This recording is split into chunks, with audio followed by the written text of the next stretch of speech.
تو جب پٹائی ہوئی حضرت ابو بکر کی وہاں لوگوں نے مارا اور بے ہوش ہو گئے، گھر پہ لائے، جب ہوش آیا تو بولے حضور کا کیا حال ہے؟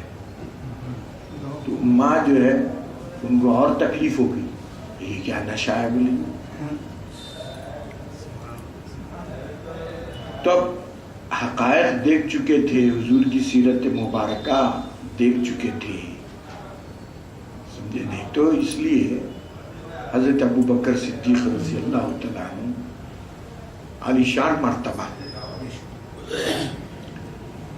اب حضور نے مکے میں تو یہ کارنامے ہو گئے، ہجرت کے موقع پہ کیسا خطرناک سفر،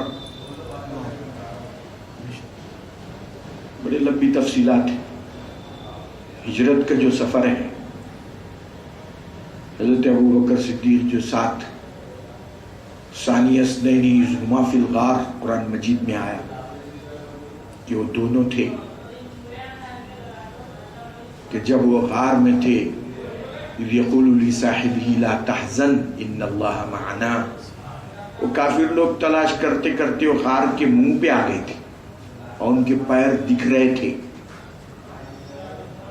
تو حضرت ابو بکر سہم گئے، پیشانی پہ پسینہ ہے کہ اگر نیچے جھک کے دیکھے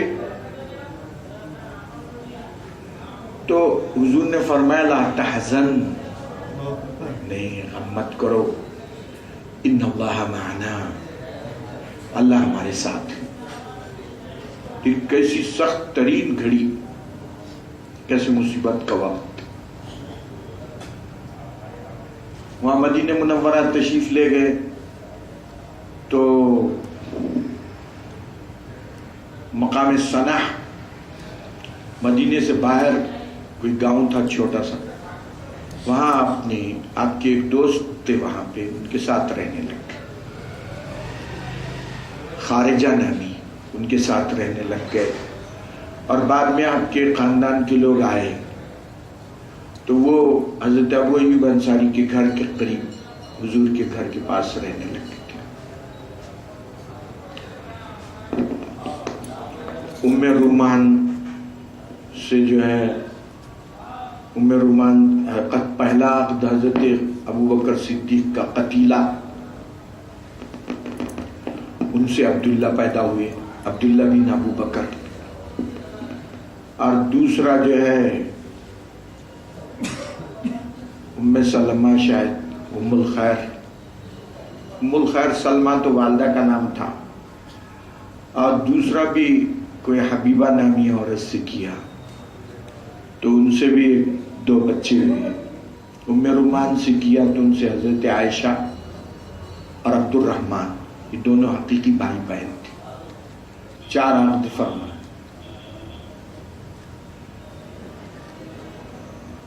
تو یہ حضرت ابو بکر صدیق رضی اللہ تعالیٰ عنہ کی زندگی، مکے کی مصیبتوں میں حضور کے ساتھ. اب مدینے میں جب تشریف لائے، بدر کا معرکہ ہوا ہجرت کے دوسرے سال، بدر کا معرکہ ہوا تو اس میں حضرت ابو بکر ساتھ تھے، اور ایک عریش بنایا گیا تھا کھجور کا چھپر، اس میں حضور نے رات میں قیام فرما کی دعا فرمائی. تو اب کافروں کو دیکھا کہ وہ 1000 ہیں، مسلمان 313 ہے، تو حضور نے اللہ سبحانہ وتعالیٰ کو پکارا بڑی رقت کے ساتھ کہ اگر ان تہلک هذه العصابۃ فلن تعبد فی الارض، کے پروردگار یہ ٹکڑی اگر ختم کر دیا تو نے، پھر تیرا نام لینے والا ضرور زمین میں کوئی نہیں رہے گا. اور حضور اتنی لجاجت سے، اتنی آہوزاری سے دعا فرما رہے تھے کہ حدیث میں آیا کہ بار بار آپ کی کندھے کی چادر بلند ہاتھ کر کے گرتی جا رہی تھی، حضرت ابو بکر اس کو اٹھاتے جا رہے تھے اور فرماتے ایک فی گیا رسول اللہ، اے اللہ کے رسول، اللہ نے سن لیا آپ کی، یہ کافی ہے آپ کے لیے. تو غرض کہ وہ معرکہ ہو گیا اور 70 آدمی قتل ہو گئے قریش کے، اور 70 قید ہو گئے، مدینہ لے کے چلے گئے. تو اب رحم دل بہت تھے، وہ بڑے بڑے سردار مارے گئے، اس میں حضرت عباس بھی تھے حضور کے چچا، اور سب ان کے چچیرے تائرے ممیرے رشتہ داری تھے پورے. تو انہوں نے حضرت ابو بکر کو پکڑا، پکڑ کے بولے بچا لو اب ہم کو، یا تو ہمارے سے پر رحم کرو اور چھوڑ دو، بخشش کر دو، یا نہیں فدیہ لے دو، فدیہ لے کے جان بچائی کر دو، مگر قتل مت کرو. تو حضرت ابو بکر صدیق نے ان سے کہا کہ ٹھیک ہے میں کوشش کرتا ہوں. حضور کے پاس تشریف لائے، مشورہ ہوا تو حضرت ابو بکر صدیق نے فدیہ وغیرہ دے کر چھوڑنے کی سفارش فرمائی. وہی فرمایا حضور نے بھی وہی کی. حضرت عمر نے مشورہ دیا نہیں، یہ سب کو قتل کر دینا چاہیے اور ہر آدمی اپنے رشتہ دار کو قتل کرے. حضرت عمر کی تائید پر بعد میں آیت نازل ہوئی کہ ان کو کیوں چھوڑے آپ، ان کو تو قتل کر دینا چاہیے تھا، کیوں چھوڑے. مگر بہرحال حضرت ابو بکر صدیق رضی اللہ تعالیٰ عنہ کی رائے کے مطابق عمل ہوا اور چھوڑ دیے گئے فدیہ وغیرہ دے کر. احد ہوئی، احد کی جنگ ہوئی 3 ہجری میں، 2 ہجری میں بدر ہوا، 3 ہجری میں احد ہوئی. ابتدا میں مسلمانوں کو فتح ہوئی، مگر بعض لوگوں نے، وہ تیر اندازوں نے جگہ چھوڑ دی. حضرت خالد بن ولید، وہ ان کے خاندان کو لشکر کی سپاہگری پہلے سے ہی حاصل تھی مکے میں، انہوں نے کافروں کی جانب تھے، دیکھیں گے وہ درہ خالی ہے، پیچھے سے آ کے حملہ کر رہے، تتر بتر ہو گئے مسلمان. 10-12 صحابہ حضور کے اطراف کھڑے ہو گئے اور وہ پتھر تیر وہ اپنے ہاتھوں پہ جسم کو روکتے رہے. بڑی سراسر کی کہانی، اس میں ایک حضرت ابو بکر صدیق بھی تھا. اور اس کے بعد جو ہے خیبر کا غزوہ ہوا، اس میں بھی حضرت شریف. بنو نذیر کی جلا وطنی ہو گئی.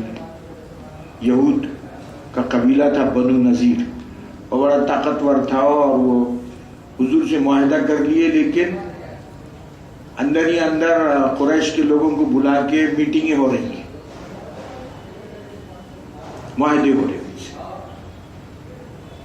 تو حضور نے ان سے کہا کہ بھئی تم یہ تو معاہدے کی خلاف ورزی ہوگی ہمارے ساتھ تم نے معاہدہ کیا نہیں لڑنے کا، اور جو لڑنے آئے گا اس کے ساتھ ہمارا بھی ساتھ دو. اور یہ کیا ہے، گروپ آ رہے ہیں مکے سے اور پروگرام بن رہے ہیں مسلمانوں کے خلاف. تو حضور نے ان کو مدینے سے نکال دیا. اور اس کے بعد 5ویں 6ٹھی ہجری میں حضور پاک نے خواب دیکھا صلح حدیبیہ کہ آپ عمرہ فرمائیں. ادھر آئیے،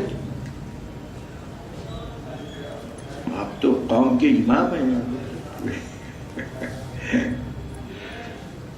تو آپ نے خواب دیکھا کہ آپ عمرہ کر رہے ہیں، اس کے لیے نکل گئے. تو اب وہ لوگ سامنے آ گئے، بولے نہیں عمرہ نہیں کرنا.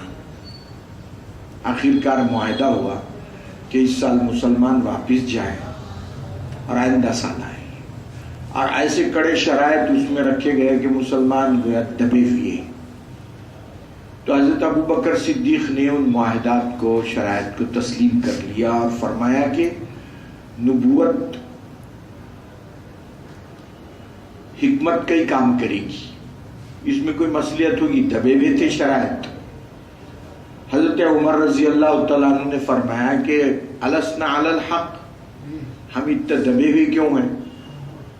مثلا اس میں ایک شرط یہ تھی کہ اگر مسلمانوں کا قیدی مسلمانوں کے پاس آ جائے، ان کے پاس قید تھا، آ گئے تو مسلمان واپس کر دیں گے، لیکن اگر کوئی کافر جو ہے مسلمانوں کے پاس قید تھا اور چلے گیا تو وہ واپس نہیں کریں گے. تو حضرت عمر بولے یہ کیوں؟ اتنا دبنے کی کیا ضرورت ہے؟ تو حضور نے ان کو سمجھایا. بعد میں واپس جاتے وقت سورہ فتح نازل ہوئی. انا فتحنا لک فتحا، یہ فتح ہے یہ. اور فتح اس معنوں میں ہوئی کہ اس معاہدے کی وجہ سے مسلمانوں اور کافروں میں میل ملاپ پڑ گیا، ورنہ کھچے ہوئی تھی. وہ ان سے نہیں ملتے تھے، یہ ان سے نہیں. وہ میل ملاپ کی وجہ سے کئی لوگ مسلمان ہو گئے، خلط ملط ہونے سے،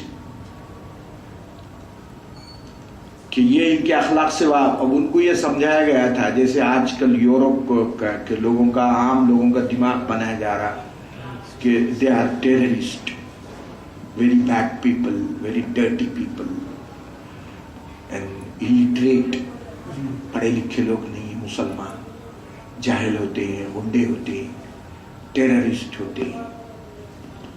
دماغ بنایا گیا ان کا.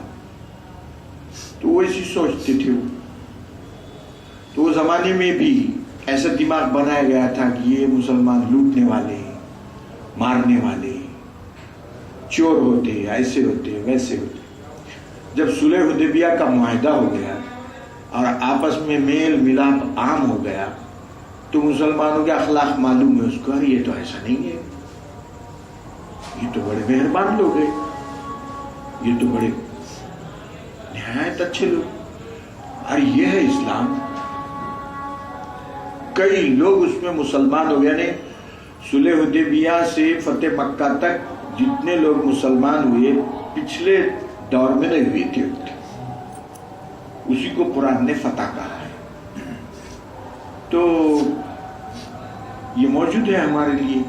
ہم لوگ ہندو آبادی میں اگر گھل مل کے ان کے اپنے اخلاق سے متاثر کریں، ان کو معلوم ہو جائے ہمارے اخلاق، ہماری تہذیب، ہمارا تمدن، ہمارا مقصد حیات، ہمارا دین، ہمارا ایمان،